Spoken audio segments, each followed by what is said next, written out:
నమస్తే టీవీ6 న్యూస్ కి స్వాగతం. ముందుగా బులెటిన్ హెడ్లైన్స్.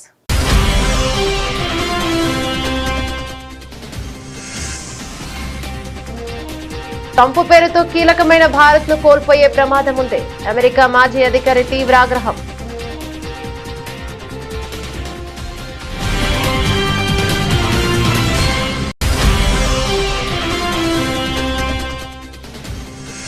న్యూఢిల్లీలో అట్టహాసంగా జరిగిన ఆర్ఎస్ఎస్ శతాబ్ది ఉత్సవాలు. సంఘంకు సంబంధించిన స్మారక తపాలా బిళ్ల మరియు నాణేని విడుదల.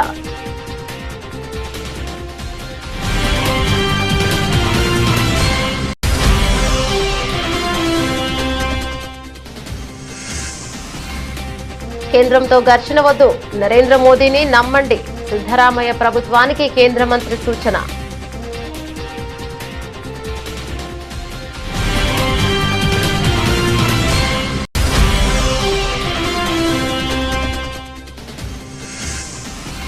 తెలంగాణ ముఖ్యమంత్రిని కలిసిన క్రికెటర్ తిలక్ వర్మ. రేవంత్ రెడ్డికి క్రికెట్ బ్యాట్ బహుకరణ. తిలక్ వర్మను అభినందించి సన్మానించిన సీఎం.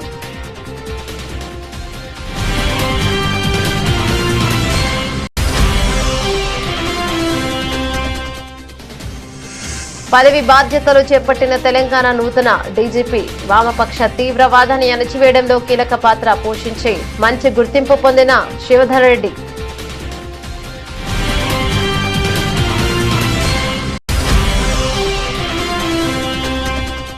పాక్ ఆటగాళ్లు తీవ్ర ఒత్తిడికి గురి చేశారన్న తిలక్ వర్మ. దేశాన్ని గెలిపించడమే లక్ష్యంగా ఆడారని స్పష్టీకరణ. Asia cup final batting career లోనే విలువైందని Telugu cricketer.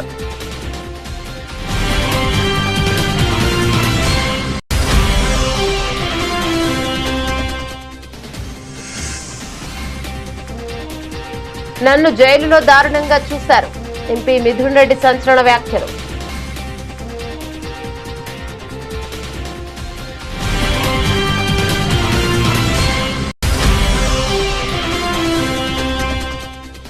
BRS working president KTR స్ఫూర్తితో బోరబండ యువకులు. డాక్టర్ గాడ్ కంపెనీ ఏర్పాటు. యువకుల కోరిక మేరకు కంపెనీ కార్యాలయాన్ని సందర్శించిన కేటీఆర్.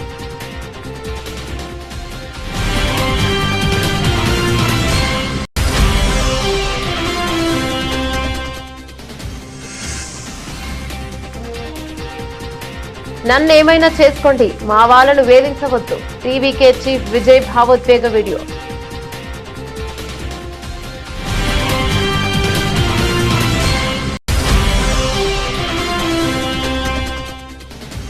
మహిళల ప్రపంచ కప్ లో భారత బోని శ్రీలంకపై ఘన విజయం. మహిళల ప్రపంచ కప్ తొలి మ్యాచ్ లో శ్రీలంకపై 59 పరుగుల తేడాతో భారత్ కు గెలుపు.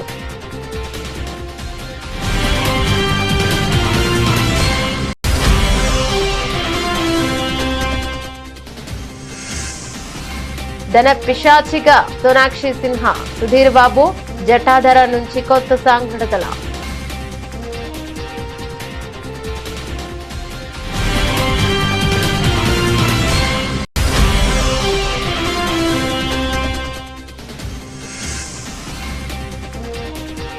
ఆర్బీఐ రెపో రేట్ జోష్. లాభాలు సూచీలో.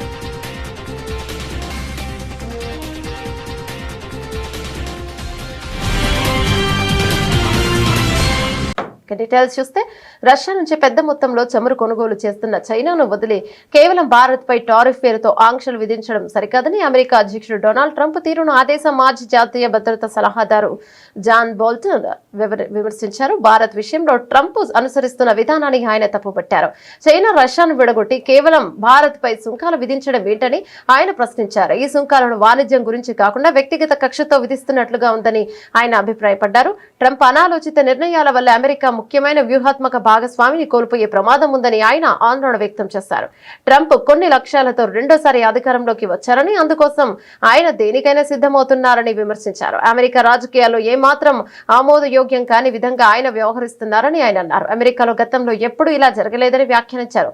భవిష్యత్తులోనూ ఇలాంటి పరిస్థితులు రాకూడదని జాన్ బోల్టన్ ఆకాంక్షించారు. న్యూఢిల్లీలో అట్టహాసంగా జరిగిన ఆర్ఎస్ఎస్ శతాబ్ది ఉత్సవాల్లో ప్రధాని మోదీ పాల్గొన్నారు. ఈ సందర్భంగా సభను ఉద్దేశించి ప్రధాని మోదీ ప్రసంగించారు. ముందుగా రాష్ట్రీయ స్వయం సేవక్ సంఘ్ 100 సంవత్సరాలకు పురస్కరించుకుని ప్రధానమంత్రి నరేంద్ర మోదీ స్మారక తపాలా బిల్ల మరియు నాణ్యాన్ని విడుదల చేశారు. అనంతరం ఆర్ఎస్ఎస్ శతాబ్ది కార్యక్రమంలో ప్రధాని మోదీ మాట్లాడుతూ 100 సంవత్సరాల క్రితం దసరా నాడు ఆర్ఎస్ఎస్ స్థాపన కేవలం యాదృచ్ఛికం కాదు, ఇది వేల సంవత్సరాల నుండి సాగుతున్న సాంప్రదాయం యొక్క పునరుత్పాదనం. సంఘ శతాబ్ది ఉత్సవాలను చూసే అదృష్టం మాకు ఉంది అని అన్నారు. नमस्कार देवियों सज्जनों, 100 वर्ष पहले डॉक्टर केशव बलिराम हेडगेवार जी ने राष्ट्रीय स्वयंसेवक संघ के रूप में जो बीजारोपण किया था, उस संघ ने बीते 100 वर्षों में राष्ट्रीय चरित्र के निर्माण, सामाजिक और सांस्कृतिक जागरूकता और पुनरुत्थान के रूप में मां भारती की जो सेवा की है, उसके लिए प्रत्येक देशवासी राष्ट्रीय स्वयंसेवक संघ और इसका नेतृत्व करने वाली महान विभूतियों के प्रति कृतज्ञता और आदर का भाव उससे नतमस्तक होता है। ऐसे महान संगठन राष्ट्रीय स्वयंसेवक संघ की 100 वर्षों की गौरवपूर्ण यात्रा के इस स्मरणोत्सव में हार्दिक स्वागत अभिनंदन है इस देश के यशस्वी प्रधानमंत्री श्री नरेंद्र मोदी जी का। वीडियो सेशन आज महानवमी है। आज देवी सिद्धिदात्री का दिन है। मैं सभी देशवासियों को नवरात्रि की बधाई देता हूं। कल विजयादशमी का महापर्व है। अन्याय पर न्याय की जीत, असत्य पर सत्य की जीत, अंधकार पर प्रकाश की जीत।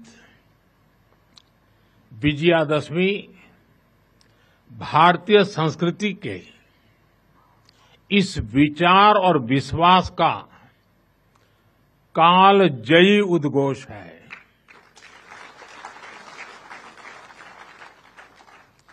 ऐसे महान पर्व पर 100 वर्ष पूर्व राष्ट्रीय स्वयंसेवक संघ की स्थापना ये कोई संयोग नहीं था। ये हजारों वर्षों से चली आ रही उस परंपरा का पुनरुत्थान था,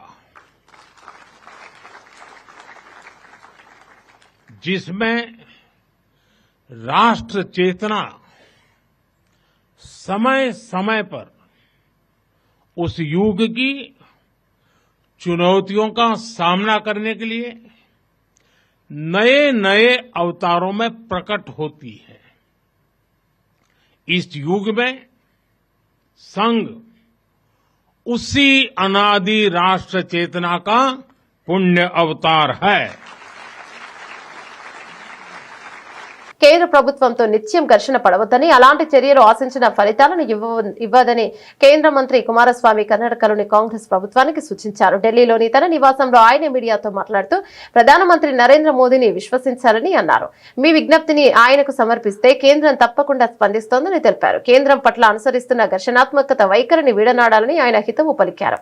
ఉత్తర కర్ణాటకలో భారీ వర్షాలు వరదల తీవ్ర నష్టం కలిగిస్తున్నప్పటికీ ఇప్పటి వరకు కర్ణాటక రాష్ట్రం నుంచి ఒక్క మంత్రి కానీ అధికారం కానీ కేంద్ర మంత్రులను కలవలేదని ఆయన ఆరోపించారు. సహాయక చర్యలు చేపట్టడానికి బదులు వీడియో కాన్ఫరెన్స్ ఏర్పాటు చేసి నిరసన వ్యక్తం చేసేలా ఎలా అని ప్రశ్నించారు.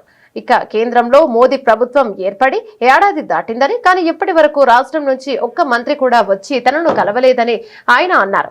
విమర్శలు చేయడం వల్ల ప్రయోజనం ఉండదని, ఢిల్లీకి వచ్చి కేంద్రంతో చర్చించి సమస్యను పరిష్కరించుకోవాలని సూచించారు. ఈ సందర్భంగా బెంగళూరు నగర పరిస్థితిని కూడా ఆయన ప్రస్తావించారు. ఇష్టానుసారంగా హామీలిచ్చి వాటిని నెరవేర్చలేదని, పైగా ఇప్పుడు బస్సు ఛార్జీలు పెంచడంలో ప్రైవేట్ సంస్థలతో ప్రభుత్వం పోటీ పడుతోందని విమర్శించారు. ಪಾದಯಾತ್ರೆ ಮಾಡ್ಕೊಂಬಂದರು, ನಾವೇನು ಪಾದಯಾತ್ರೆ ಮಾಡಿದ್ವಾ? ಕೇಂದ್ರ ಸರ್ಕಾರದ ಮುಂದೆ ಯಾವ ರೀತಿ ನಡ್ಕೋಬೇಕು ಅನ್ನೋದನ್ನೇ ಮೊದಲು ಇವರು ಕಲಿತೆ. ಪ್ರತಿನಿತ್ಯ ಕೇಂದ್ರ ಸರ್ಕಾರನ ಬೈಕೊಂಡು ಓಡಾಡಿದ್ರೆ ರಾಜಕಾರಣ ಮಾಡೋದು ಬೇರೆ. ರಾಜ್ಯದ ಅಭಿವೃದ್ಧಿ ಬಂದಾಗ ಯಾವ ರೀತಿ ನಾವು ಕೇಂದ್ರ ಸರ್ಕಾರದ ಜೊತೆ ಹೊಂದಾಣಿಕೆ ಮಾಡ್ಕೋಬೇಕು ಅನ್ನೋ ಒಂದು ಸಣ್ಣ ಕನಿಷ್ಠ ಒಂದು ಅವರಲ್ಲಿ ಸೌಜನ್ಯ ಬೇಡವಾ? ಸೊ ಡಿ ಕೆ ಶಿವಕುಮಾರ್ ಅವರು ಪದೇ ಪದೇ ಈ ವಿಚಾರ ಹೇಳಿದ್ದಾರೆ ಹಲವಾರು ಸಂದರ್ಭ, ಮೇಕೆದಾಟು ವಿಚಾರ ಇರ್ಬೋದು, ಮೊನ್ನೆ ಮಹಾರಾಷ್ಟ್ರದವರು ಪುನಃ ಇದು ತಕರಾರು ತಕರಾರು ತೆಗೆದಿರೋದು ಈಗಿರ್ಬೋದು. ಅಂದ್ರೆ ಕೇಂದ್ರ ಸಚಿವರುಗಳು ಕರ್ನಾಟಕ ಪ್ರತಿನಿಧಿಗಳು ಮಾತಾಡ್ತಿಲ್ಲ, ಎಂಪಿಗಳು ಮಾತಾಡ್ತಿಲ್ಲ. ಅದ್ರ ಜೊತೆಗೆ ಪರಿಹಾರ ಅಂತ ಬಂದಾಗ ನಮ್ಮ ಪರವಾಗಿ ಅವ್ರು ಲಾಬಿ ಮಾಡ್ತಾ ಇಲ್ಲ ಅನ್ನುವಂತ ಅರ್ಥದಲ್ಲಿ ಮಾತಾಡಿದ್ದಾರೆ. ಯಾವ ಥರ ಲಾಬಿ ಮಾಡಬೇಕು? ಅವರು ದಿನ ಪ್ರಧಾನಮಂತ್ರಿಗಳನ್ನ ಬೈತಾ ಇರಬೇಕು, ಕೇಂದ್ರ ಸರ್ಕಾರನ ಬೈತಾ ಇರಬೇಕು, ನಾವಿಲ್ಲಿ ಲಾಬಿ ಮಾಡಬೇಕು ಅವರಿಗೆ?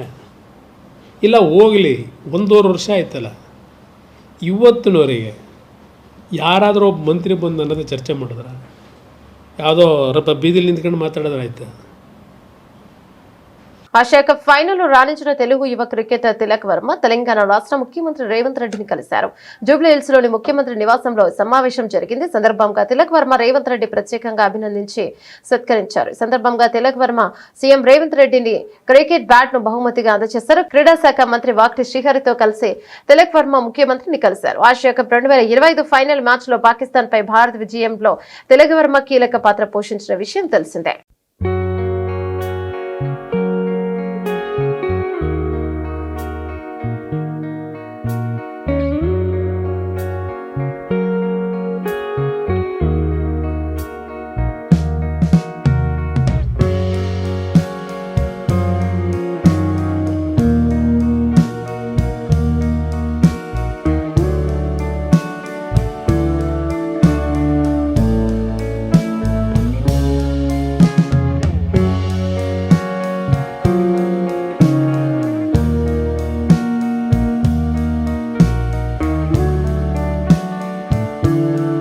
తెలంగాణ రాష్ట్ర నూతన డైరెక్టర్ జనరల్ ఆఫ్ పోలీస్ డీజీపీగా సిటిఆర్ ఐపీఎస్ అధికారి శివధర్ రెడ్డి బాధ్యతలను చేపట్టారు. రాష్ట్రానికి 6వ డీజీపీగా నియమితులైన ఆయన బుధవారం ఉదయం లక్టికాపూర్లోని డీజీపీ కార్యాలయంలో పదవి బాధ్యతలను స్వీకరించారు. కార్యక్రమానికి ముందు ఆయన కార్యాలయంలో ప్రత్యేక పూజలు నిర్వహించి పండితుల నుంచి ఆశీర్వచనం తీసుకున్నారు.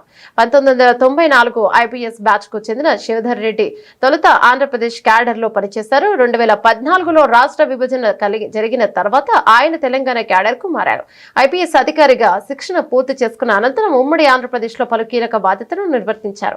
1996 నుంచి 2000 మధ్య కాలంలో విశాఖపట్నం జిల్లాలోని అనకాపల్లి, నర్సీపట్నం, చింతపల్లి సబ్ డివిజన్లలో ఏఎస్పీగా సేవలందించారు.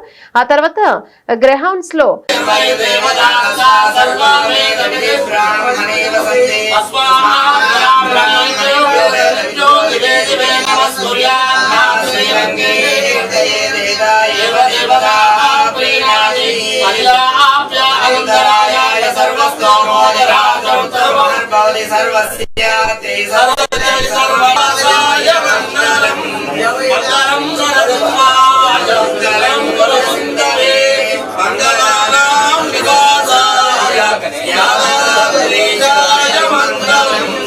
లక్ష్మీ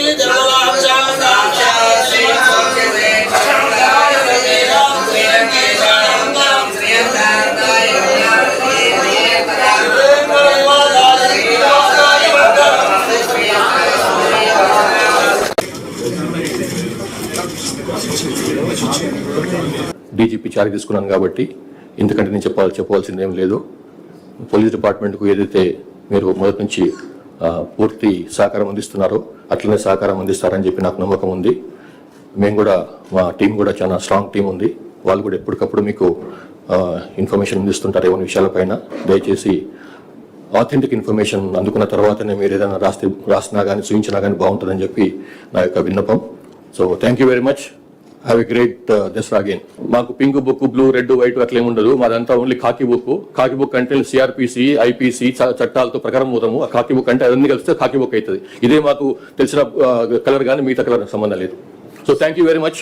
సార్, సోషల్ మీడియాకి సంబంధించి ఇటీవల చాలా పోస్టులు వైరల్ గా మారుతున్నాయి. వారిపైన మీరు కఠినమైనటువంటి అంటే పీడీ యాక్ట్ లాంటి కేసులు పెడతామని చెప్పేసి అని ఒక ఇన్ఫర్మేషన్ వస్తుంది. అది ఎంత? అట్లనేం లేదు, అట్లా తెలుసుకుంటాను మరి. కానీ ఒకటే, సోషల్ మీడియా సంబంధించి ఇంతకుముందు కూడా చెప్పినాను నేను, వాళ్ళు వేరే వ్యక్తుల యొక్క శీలహననం చేయకుండా, క్యారెక్టర్ అసాసినేషన్ చేయకుండా, వాళ్ళ గురించి అబద్ధాలు మాట్లాడకుండా, వాళ్ళ గురించి ఇష్టం వచ్చినట్టు వాళ్ళ ఫ్యామిలీ మెంబర్స్ గురించి, వాళ్ళ ఫ్యామిలీ గురించి, వాళ్ళ వ్యక్తిత్వం గురించి అడ్డం రాస్తే మాత్రం తప్పకుండా యాక్షన్ ఉంటుంది. అట్లా కాకుండా ఫేక్ న్యూస్ అది కూడా చేయొద్దు. ఓన్లీ థింగ్ ఏంటంటే వాళ్ళు with in 4 walls of constitution లో ఏం రాసుకున్నా, ఏం విమర్శ చేసుకున్నా, ఏ సద్విమర్శ చేసుకున్నా, ఏ కన్స్ట్రక్టివ్ విమర్శ చేసుకున్నా, ఎట్లాంటి నిర్మాణాత్మకమైనటువంటి క్రిటిసిజం చేసినా కానీ దానికి మాకు మన నుంచి ఎట్లాంటి ప్రాబ్లం ఉండదు. కానీ అది దారి తప్పి అది నేరంగా మారితే మాత్రం తప్పకుండా will enter. Asia cup final లాంటి కీలక మ్యాచ్ లో పాకిస్తాన్ ఆటగాళ్లు తనను తీవ్రమైన ఒత్తిడికి గురి చేశారని, అయితే వాటన్నింటినీ పక్కన పెట్టి బ్యాట్ తోనే సమాధానం చెప్పాలని నిర్ణయించుకున్నానని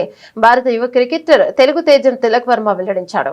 దేశం కోసం ఆడుతున్నప్పుడు ఇలాంటి ఒత్తిళ్లు సహజమేనని, వాటిపై కాకుండా లక్ష్యంపైనే తన దృష్టిని కేంద్రీకరించినట్లు తెలిపాడు. హైదరాబాద్ లోని లింగంపల్లిలోని లేగల స్పోర్ట్స్ ఎరీనా మైదానంలో అభిమానులతో ముచ్చటించిన సందర్భంగా తిలక్ వర్మ ఈ వ్యాఖ్యలు చేశాడు. ఆసియా కప్ ఫైనల్లో చేసిన బ్యాటింగ్ తన కెరీర్ లోనే ఎంతో విలువైందని ఆయన అభిప్రాయం పడ్డాడు. జట్టు సభ్యులందరి సమిష్టి కృషితోనే విజయం సాధ్యమైందని స్పష్టం చేశాడు. తన క్రికెట్ ప్రయాణంలో ఈ స్థాయికి రావడానికి తన తల్లిదండ్రులు, కోచ్ అందించిన ప్రోత్సాహమే కారణమని, చిన్నప్పటి నుంచి వారు తన కోసం ఎంతో కష్టపడ్డారని తిలక్ వర్మ పేర్కొన్నారు. 20 రన్స్ కి 3 వికెట్లు పడిపోయినాయి ఇండియాయి. సో చేజింగ్ ఉంది దట్టు పాకిస్తాన్ మీద. సో చాలా ప్రెజర్ ఉంటుంది పాకిస్తాన్ మీద. అంటే బేసికల్ మనకి వాళ్ళకి ఒక దాయదుల పోర్ లాగా ఉంటుంది. సో ఆ సిచ్యువేషన్ లో మీరు బ్యాటింగ్ కి వెళ్ళారు, ఎలా అనిపించింది? నా మైండ్ లో ఆ సిచ్యువేషన్ లో నేను జస్ట్ కంట్రీకి రిప్రజెంట్ చేస్తున్నట్టు మైండ్ లో ఊహించుకున్నాను. సో ఐఎమ్ యాక్చువల్లీ కంట్రీకి ఇండియాకి ఆడుతున్నాను. సో ఆ టైంలో నేను కూడా ప్రెషర్ లో ఉంటే 3 వికెట్స్ పడిపోయినాయి. సో అక్కడ నేను ప్రెషర్ లో ఉంటే ఐఎమ్ నాట్ ఓన్లీ అంటే ఒక్కరిని కాకుండా దేశాన్ని మొత్తం కింద పెడుతున్నట్టు అనిపిస్తుంది. సో ఆ టైంలో నేను అదే ఉంచుకున్నాను, దేశాన్ని ముందు తీసుకుని ఈ టైంలో నేను స్టెప్ ఇన్ చేయాలి, లేదంటే మొత్తం హోల్ కంట్రీ వినో పాకిస్తాన్ హౌ హార్డ్ అంటే వాళ్ళు ఎంత గట్టిగా వస్తున్నారు మన మీద అని. సో ఆ టైంలో నన్ను నేను బ్యాక్ చేసుకుని కంట్రీని ఒకసారి మైండ్ లో పెట్టుకున్నాడు. మీ వరుసగా 3 వికెట్లు పడ్డ తర్వాత మీ ప్లాన్ ఆఫ్ యాక్షన్ ఏ విధంగా ఉండే? టీం నుంచి మీకు ఎట్లాంటి ఏమైనా సూచనలు వచ్చాయి? మీరు అప్పుడు ఎట్లా ఆడాలనుకున్నారు అసలు? జస్ట్ నేను ఒకటే ఆ టైంలో జస్ట్ కంట్రీకి చెప్పాను కదా, జస్ట్ కంట్రీని గెలిపించాలి, కంట్రీని ఊహించుకుంటేనే ఆ సిచ్యువేషన్ వాళ్ళు హార్డ్ వచ్చారు నా మీద, పాకిస్తాన్ వాళ్ళు చాలా హార్డ్ వచ్చారు. బట్ ఆ టైంలో నేను కామ్గా ఉన్నా, జస్ట్ గెలిపిస్తే ఎవ్రీథింగ్ విల్ బి ఓకే, అంటే గెలిపిస్తే అన్ని సెట్ అయిపోతాయి. సో మైండ్ లో ఒకటే ఉండే, just I want to win my country. TDP ప్రభుత్వం తనపై నమోదు చేస్తున్న అక్రమ కేసులకు భయపడే ప్రసక్తే లేదని వైఎస్ఆర్సీపీ ఎంపీ మిథున్ రెడ్డి స్పష్టం చేశారు. టీడీపీ ప్రభుత్వం అధికారంలో ఉన్న ప్రతిసారి తనను ఇబ్బందులు పెడుతూనే ఉందని, తాజాగా జైల్లో తనను టెర్రరిస్టు మాదిరిగా ట్రీట్ చేశారంటూ సంచలన విషయాలను వెల్లడించారు. కష్టకాలంలో తనకు అండగా నిలిచిన వైఎస్ఆర్సీపీ అధినేత వైఎస్ జగన్ కు ధన్యవాదాలను తెలిపారు. బుధవారం వైఎస్ఆర్సీపీ ఎంపీ మిథున్ రెడ్డి తిరుపతిలో మీడియాతో మాట్లాడుతూ అక్రమ కేసులతో నేను అధైర్యపడను, టీడీపీ ప్రభుత్వం నాపై తప్పుడు కేసులు పెట్టింది, వేధించడానికే నాపై కేసులు పెట్టారు, ఇలా అక్రమ కేసులు పెట్టి సాధించింది ఏంటి? పైశాచిక ఆనందం తప్ప మరేమీ లేదు అను. నన్ను అరెస్టు చేసి నా తల్లిదండ్రులు మానసికంగా వేదనకు గురి చేశారు, నన్ను జైలులో దారుణంగా చూశారు, ఏదో టెర్రరిస్టు మాదిరిగా ట్రీట్ చేశారు, వ్యక్తికి ఉండాల్సిన ప్రాథమిక హక్కులను కూడా ఉల్లంఘించారని ఎంపీ మిథున్ రెడ్డి సంచలన వ్యాఖ్యలు చేశారు. ఎన్ని ఇబ్బందులు పెట్టినా కూడా, ఎటువంటి ఇబ్బందులు పెట్టినా కూడా ఎదుర్కొనేదానికి సిద్ధంగా ఉంటామని చెప్పి ఈరోజు ఇన్ని రోజులు జైల్లో పెట్టిన తర్వాత కూడా మళ్లీ అదే మాట చెప్తా ఉన్నాను. ఎక్కడ కూడా అధైర్యపడే ప్రసక్తే ఉండదు, ఎక్కడ కూడా ఈరోజు పార్టీని ఇబ్బంది పెట్టినా వెనక తగ్గే ప్రసక్తి ఉండదని చెప్పి కూడా నేను ఈరోజు తెలియజేస్తా ఉన్నాను. 2014-19లో కూడా తప్పుడు కేసు పెట్టి జైల్లో పెట్టడం జరిగింది.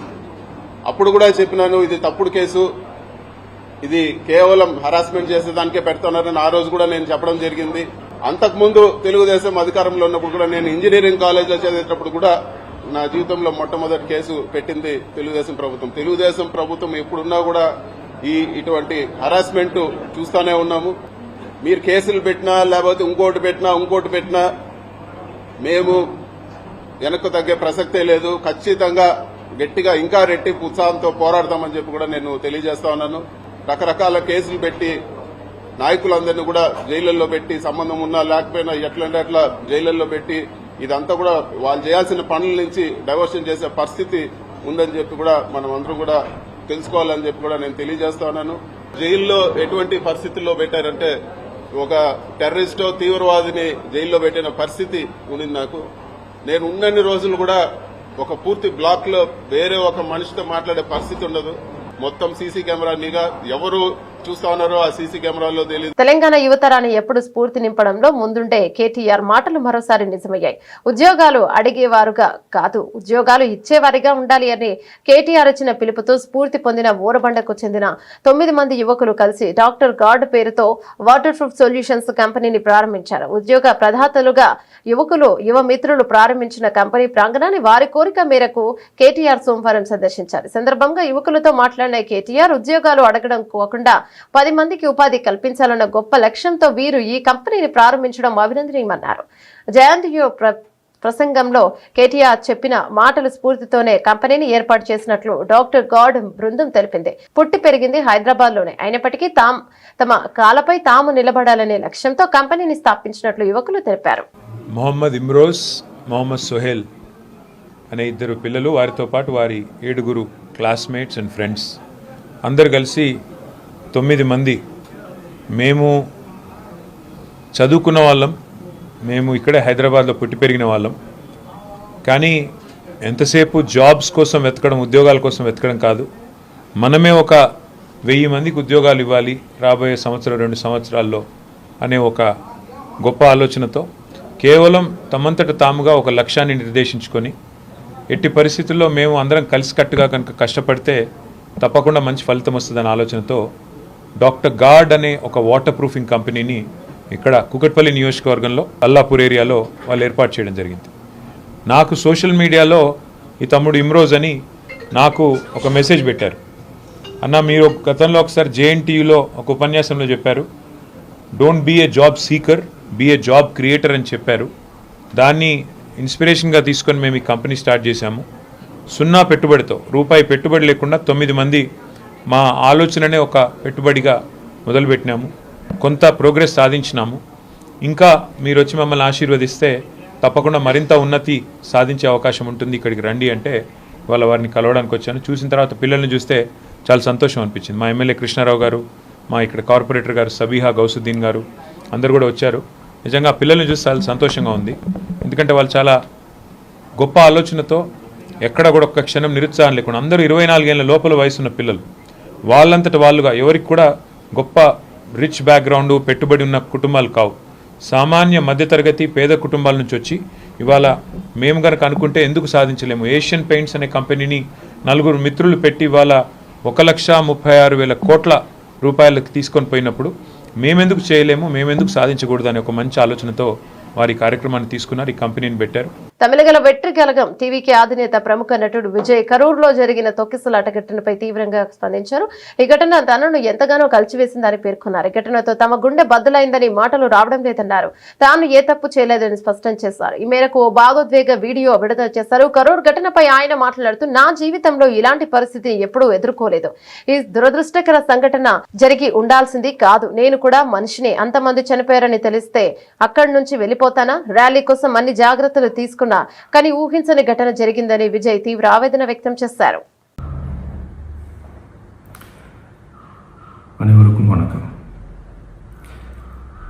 என் லைஃப்பில் இந்த மாதிரி ஒரு பெயின்ஃபுல்லான ஒரு சுச்சுவேஷனை நான் ஃபேஸ் பண்ணதே கிடையாது. மனசு முழுக்க வலி வலி மட்டும்தான். இந்த சுற்றுப்பயணத்தில் என்னென்ன மக்கள் பார்க்க வராங்க, அதுக்கு ஒரே ஒரு காரணம் தான் அவங்க என் மேலே வச்சிருக்கிற அன்பும் பாசம். அந்த அன்புக்கும் பாசத்துக்கும் நான் எப்பவும் கடமைப்பட்டிருக்கிறேன். அதனால தான் இந்த சுற்றுப்பயணத்தில் மற்ற எல்லா விஷயங்களையும் தாண்டி மக்களுடைய சேஃப்டி, அதில் எந்த காம்ப்ரமைஸும் பண்ணிடக்கூடாதுன்றதுக்காக தான் அது என் மனசில் ரொம்ப ஆழமாக இருக்கும் அந்த எண்ணம். அதனால தான் இந்த அரசியல் காரணங்கள் எல்லாத்தையும் தவிர்த்துட்டு ஒதுக்கி வச்சுட்டு மக்களோட சேஃப்டி மட்டும் மைண்டில் வச்சுக்கிட்டு அதுக்கான இடங்களை சூஸ் பண்ணுறது, அதுக்கான இடங்களை பார்த்து பெர்மிஷன் கேட்குறது, పోలీస్ డిపార్ట్మెంట్లో అది రిక్వెస్ట్ பண்ணி கேட்போம். మహిళల వన్డే ప్రపంచ కప్ లో భారత జట్టు అద్భుతమైన బోణి కొట్టింది. నిన్న శ్రీలంకతో జరిగిన తొలి మ్యాచ్ లో 59 పరుగుల తేడాతో ఘన విజయం సాధించింది. ఒక దశలో 124 పరుగులకే 6 వికెట్లు కోల్పోయి పీకలోతు కష్టాల్లో పడిన జట్టును ఆల్రౌండర్ దీప్తి శర్మ, అమన్జోత్ కౌర్, స్నేహ్ రాణా, తమ ప్రదర్శనతో గట్టెక్కించారు. బ్యాట్ తో 5 సెంచరీ చేసి బంతితో 3 వికెట్లు పడగొట్టిన దీప్తి శర్మ ఈ ఘనత సాధించిన తొలి భారత క్రీడాకారిణిగా చరిత్ర సృష్టించింది. వర్షం కారణంగా 47 ఓవర్లకు కుదించిన ఈ మ్యాచ్ లో తొలుత బ్యాటింగ్ చేసిన భారత్ శ్రీలంక బౌలర్ ఇనోక రణవీర 4.46 దెబ్బకు తెలియంది. కేవలం 2 ఓవర్ల వ్యవధిలో 4 కీలక వికెట్లు కోల్పోయి పతనం నిలిచింది. ఈ క్లిష్ట సమయంలో క్రీజుల్లోకి వచ్చిన దీప్తి శర్మ 53, అమన్జోత్ కౌర్ 57 అద్భుతంగా పోరాడారు. వీరిద్దరూ 7వ వికెట్ కు 99 బంతుల్లో 103 పరుగుల కీలక భాగస్వామ్యం నెలకొల్పి జట్టును ఆదుకున్నారు. ఆఖర్లో స్నేహ్ రాణా కేవలం 15 బంతుల్లోనే 28 పరుగులు చేసి మెరుపు ఇన్నింగ్స్ ఆడటంలో భారత్ 8 వికెట్ల నష్టానికి 269 పరుగుల గౌరవప్రదమైన స్కోర్ సాధించింది. అనంతరం 271 పరుగుల లక్ష్యంతో బరిలోకి దిగిన శ్రీలంకను భారత బౌలర్లు కట్టడి చేశారు. దీప్తి శర్మ 3.54 బంతితోనూ మాయ చేయగా స్నేహ్ రాణా 2.32 పొదుపుగా బౌలింగ్ చేసి కీలక వికెట్లు తీశారు. ఈ స్త్రీ చరణి కూడా 2 వికెట్లతో రాణించడంతో శ్రీలంక 45.4 ఓవర్లలో 211 పరుగులకి ఆలౌట్ అయింది. ఈ గెలుపుతో ప్రపంచ కప్ టోర్నమెంట్ లో భారత్ శుభారంభం చేసింది. టాలీవుడ్ హీరో సుధీర్ బాబు, టాలీవుడ్ నటి సోనాక్షి సిన్హా ప్రధాన పాత్రలో నటిస్తున్న విభాష చిత్రం జటాధర వెంకట్ కళ్యాణ్, అభిషేక్ జైస్వాల్ దర్శకత్వంలో సూపర్ న్యాచురల్ థ్రిల్లర్ గా రానున్న ఈ సినిమాపై ప్రేక్షకుల్లో మంచి ఆసక్తి నెలకొంది. తాజాగా దుర్గా పూజ పండుగను పురస్కరించుకుని చిత్ర బృందం సినిమా నుంచి ధనపిశాచి అనే మరో కొత్త పాటను విడుదల చేసింది. ఈ పాట ప్రస్తుతం ప్రేక్షకులను విశేషంగా ఆకట్టుకుంటుంది. ఈ ధనపిశాచి పాటలో సోనాక్షి సిన్హా మునుపెన్నడూ చూడని ఉగ్ర రూపంలో కనిపించింది. అందరినీ ఆశ్చర్యపరిచారు. ఆమె హావభావాలు, ఎనర్జెటిక్ డాన్స్ మూమెంట్స్ తో పాటకు కొత్త ఊపు తెచ్చారు. భారీ సెట్ లో చిత్రీకరించిన ఈ పాటకు సమీరా కుప్పీకర్ సంగీతం అందించగా మధు బంతి బాగ్చి అద్భుతంగా ఆలపించారు. ఇక ఈ పాట ఒక రకమైన తాండవ గీతంలా ఉందని, దైవిక స్త్రీ శక్తిని ఆవిష్కరించిందని సంగీత దర్శకురాలు సమీరా కొప్పికర్ తెలిపారు. మేము ఊహించిన శక్తి పవర్ ను ఈ పాట ద్వారా అద్భుతమైనగా పలికించగలిగాను. ఈ అనుభవం ఎంతో సంతృప్తినిచ్చింది అని ఆమె వివరించారు. గత 8 సెషన్లుగా వరుసగా నష్టాలని చవిచూస్తున్న దేశీయ సూచీలకు ఆర్బీఐ రెపో రేటు జోష్ తెచ్చింది. ఆర్బీఐ రెపో రేటును మరోసారి యథాతథంగా ఉంచుతున్నట్టు ప్రకటించడం మార్కెట్లకు కలిసొచ్చింది. బ్యాంకింగ్ సెక్టార్లో కొనుగోలు సూచీలను ముందుకు నడిపిస్తున్నాయి. ఉదయం నష్టాలతో మొదలైన సూచీల తర్వాత లాభాల బాట పట్టాయి. ప్రస్తుతం సెన్సెక్స్, నిఫ్టీ లాభాల్లో కదలాడుతున్నాయి. మంగళవారం ముగింపు 80 నుంచి 267తో పోల్చుకుంటే బుధవారం ఉదయం దాదాపు 100 పాయింట్ల నష్టంతో మొదలైన సెన్సెక్స్ ఆ తర్వాత లాభాల్లోకి ఎగబక్కింది. ఆర్బీఐ వడ్డీ రేట్ల ప్రకటన ద్వారా కనిష్టం నుంచి ఏకంగా 400 పాయింట్లకు పైగా లాభపడింది. ప్రస్తుతం ఉదయం 10:50 సమయంలో సెన్సెక్స్ 292 పాయింట్ల లాభంతో 80,560 వద్ద కొనసాగుతుంది. మరోవైపు నిఫ్టీ కూడా సెన్సెక్స్ బాటలోనే సాగుతోంది. ప్రస్తుతానికి 76 పాయింట్ల లాభంతో 24,627 వద్ద కొనసాగుతోంది. ఈ సెన్సెక్స్ లో హడ్కో, Lupin, Tata Motors, Vodafone Idea, REC, Trent మొదలైన షేర్లు లాభాల్లో ఉన్నాయి. Bank delivery, SBI card, LTI, Mindtree మొదలైన షేర్లు నష్టాల బాటలో కొనసాగుతున్నాయి. నిఫ్టీ మిడ్ క్యాప్ ఇండెక్స్ 27 పాయింట్ల లాభంతో ఉంది. బ్యాంక్ నిఫ్టీ 374 పాయింట్ల లాభంతో కొనసాగుతుంది. డాలర్తో పోల్చుకుంటే రూపాయి మారకం విలువ 88.72గా ఉంది. బులెటిన్ ముగించే ముందు హెడ్లైన్స్ మరోసారి.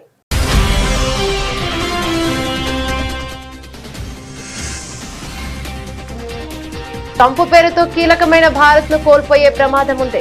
అమెరికా మాజీ అధికారి తీవ్ర ఆగ్రహం.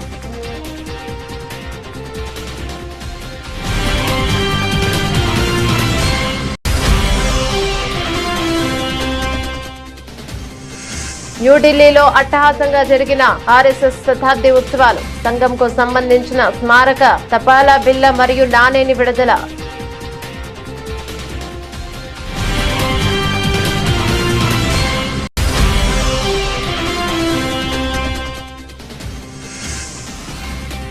కేంద్రంతో ఘర్షణ వద్దు, నరేంద్ర మోదీని నమ్మండి. సిద్ధరామయ్య ప్రభుత్వానికి కేంద్ర మంత్రి సూచన.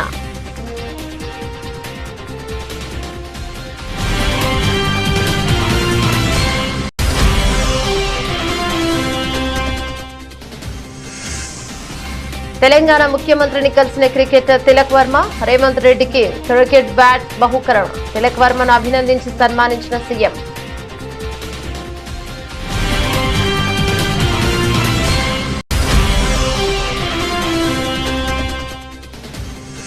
పదవి బాధ్యతలు చేపట్టిన తెలంగాణ నూతన డీజీపీ వామపక్ష తీవ్రవాదాన్ని అణచివేయడంలో కీలక పాత్ర పోషించి మంచి గుర్తింపు పొందిన శివధర్ రెడ్డి.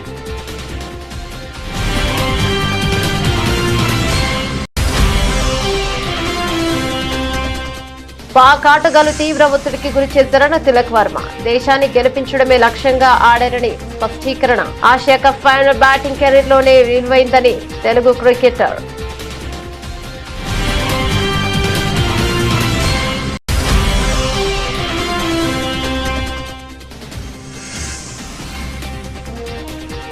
నన్ను జైలులో దారుణంగా చూశారు.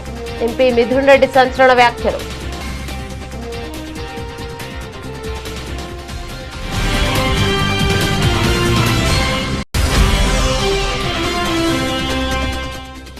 బీఆర్ఎస్ వర్కింగ్ ప్రెసిడెంట్ కేటీఆర్ స్ఫూర్తితో బోరబండ యువకులు. డాక్టర్ గాడ్ కంపెనీ ఏర్పాటు. యువకుల కోరిక మేరకు కంపెనీ కార్యాలయాన్ని సందర్శించిన కేటీఆర్.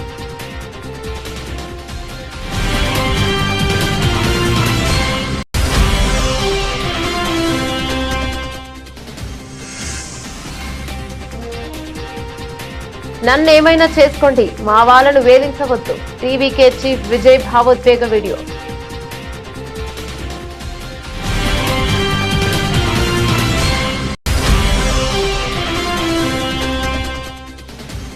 మహిళల ప్రపంచ కప్ లో భారత బోని శ్రీలంకపై ఘన విజయం.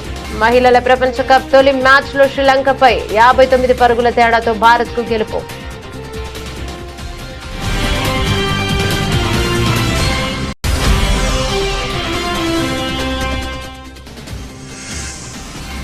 ధన పిశాచిగా సోనాక్షి సిన్హా. సుధీర్ బాబు జటాధర నుంచి కొత్త సాంగ్ విడుదల.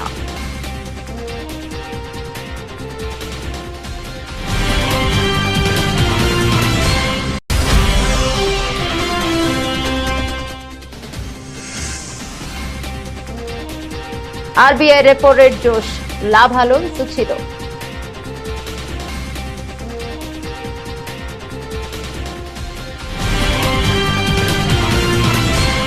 ఇవి బులెటిన్ డీటెయిల్స్. మరో బులెటిన్లో మళ్ళీ కలుద్దాం. అంతవరకు సెలవు, నమస్తే.